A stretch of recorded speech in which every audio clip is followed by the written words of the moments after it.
প্রাচীনকাল থেকে এখন অবধি মা চাচিরা নিজ হাতে মুড়ি ভেজে থাকেন। গ্রাম বাংলার ঐতিহ্য এখনও গ্রামে বিচরণ করে। বর্তমানে প্রতিটি খাবারে কেমিক্যাল দিয়ে প্রস্তুত করে থাকেন। তাই বর্তমানে গ্রামের মানুষ নিজ হাতেই কেমিক্যাল মুক্ত মুড়ি ভেজে থাকেন মা চাচিরা। সেই ছোটবেলা থেকে দেখে আসছি মা চাচিরা আপুরা কত সুন্দর করে নিজ হাতে মুড়ি ভেজে থাকেন। নিজ হাতের মুড়ি ভাজা খেতেও যেমন সুস্বাদু, দিন দিন যেমন প্রযুক্তির ব্যবহার বাড়ছে, মানুষের মাঝে তত বেশি অসুস্থতাও বৃদ্ধি পাচ্ছে। কৃষকেরা নবান্নের নতুন ধান ঘরে তুলে সেই ধান দিয়ে যেমন পিঠা পায়েস তৈরি করেন, তেমনি মুড়ি ভাজার জন্য আলাদাভাবে ধান প্রস্তুত করেন মুড়ি ভাজার জন্য। একসাথে অনেকগুলো মুড়ি ভেজে থাকেন যেন অনেক দিন পর্যন্ত তারা এই মুড়ি খাবারের জন্য রেখে দিতে পারেন। সারা মাস ধরে যেন তারা এটা খেতে পারেন, এইভাবে প্রস্তুত করে রেখে দেন। যখন ছোট ছিলাম তখন আমার মা আমার বড় আপুকে দেখেছি বস্তায় বস্তায় মুড়ি ভাজতে। আমার বড় দুলাভাই যখন বিদেশ থাকতেন সেজন্য আমার বড় আপু আমাদের সাথেই থাকতেন। আমার বড় আপুর নিয়ে আমি এক সমান ছিলাম, দুইজন একদম বান্ধবীর মতো। আমাদের বাড়িতে যেদিন মুড়ি ভাজা হতো ওই দিন আর বাড়িতে অন্য কোনো কিছু রান্না হতো না। সারাদিন মুড়ি খেয়ে থাকতে হতো আমাদের।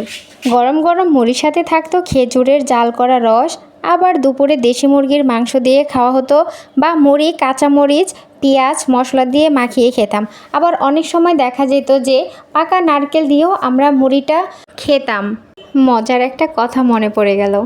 আমার মা বড় আপু বলতেন ভাজা মুড়ি খেয়ে বাড়ির বাহিরে না যেতে এবং কোনো গাছে না উঠতে, কারণ ছোটবেলায় বাদরের মতো গাছে গাছে ঝুলে থাকতাম। ভয় দেখাতে বলতেন হয়তো। আরও বলতেন ভাজা মুড়ি খেয়ে কিন্তু গাছে উঠিস না, শয়তান কিন্তু গাছ থেকে ধাক্কা মেরে ফেলে দেবে। কি করে বুঝাই আমরা হচ্ছি শয়তানের খালা। সেই ছোটবেলার শৈশবের কত জমানো যে স্মৃতি জমে আছে, সেগুলো আসলে মাঝে মাঝে মনেও হলেও খুবই ভালো লাগে। যে কত সেই দুরন্তপনা করতাম, স্কুলে যেতাম, দৌড়াদৌড়ি, গাছে ছোটাছুটি, খুবই ভালো লাগতো। আসলে সেই দিনগুলোকে খুবই মিস করি।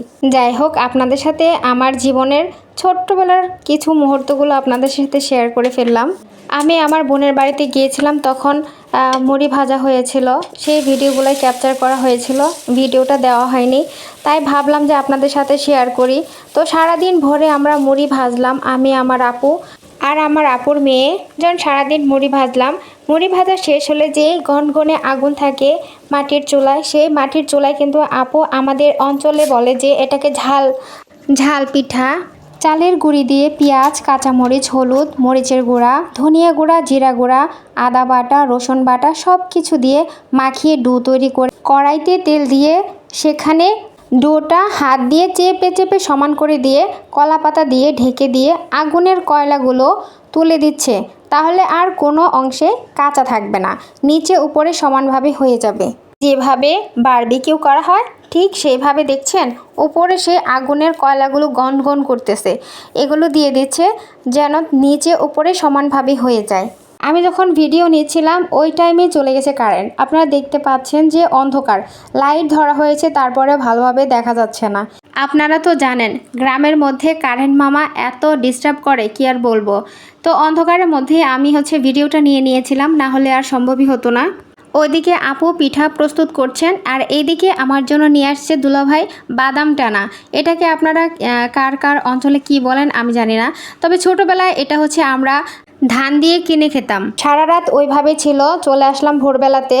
দেখতে পাচ্ছেন কত সুন্দরভাবে পিঠাটা হয়েছে, মাশাল্লাহ। পিঠাটা খেতেও কিন্তু অসাধারণ লাগে। আপনারা যাদের অঞ্চলে খেয়ে থাকেন তারা অবশ্যই জানবেন পিঠাটা অনেক সুস্বাদু হয়। এটা কিন্তু তেলের মধ্যে ভাজলে আরও অনেক স্বাদ বেড়ে যায়। তো ঝাল পিঠা তো হয়ে গেছে, এবার আপু পিঠাটাকে পিস পিস করে কেটে নিচ্ছে। এত বড় পিঠা তো আর খাওয়া যাবে না, এটাকে টুকরো টুকরো করে কেটে নেবে। কেটে নেওয়ার পরে কিন্তু এটা একটু তেলে ভাজবে, তেলে ভাজলে কিন্তু আরও মজা লাগে। তো আপুকে বললাম যে তাহলে তুমি পিস পিস করে আগে কেটে নাও, তারপরে তেলে ভাজে দিও। তো আপু পিস পিস করে কেটে নিচ্ছে, আপনারা দেখতেই থাকুন।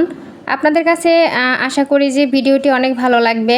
আপনাদের সাথে আজকে অনেক কিছু শেয়ার করে ফেললাম। তো আপনাদের কাছে কেমন লেগেছে ভিডিওটা অবশ্যই কিন্তু জানাবেন, আর অবশ্যই জানাবেন যে কী ধরনের ভিডিও চান। তো আমি চেষ্টা করব আপনাদেরকে ওই ধরনের ভিডিওগুলো তৈরি করে দেওয়ার জন্য। অবশ্যই সবসময় ভালোবাসা দিয়ে পাশে থাকবেন, ইনশাল্লাহ আমিও চেষ্টা করব আপনাদের মনের মতো ভিডিওগুলো দেওয়ার জন্য।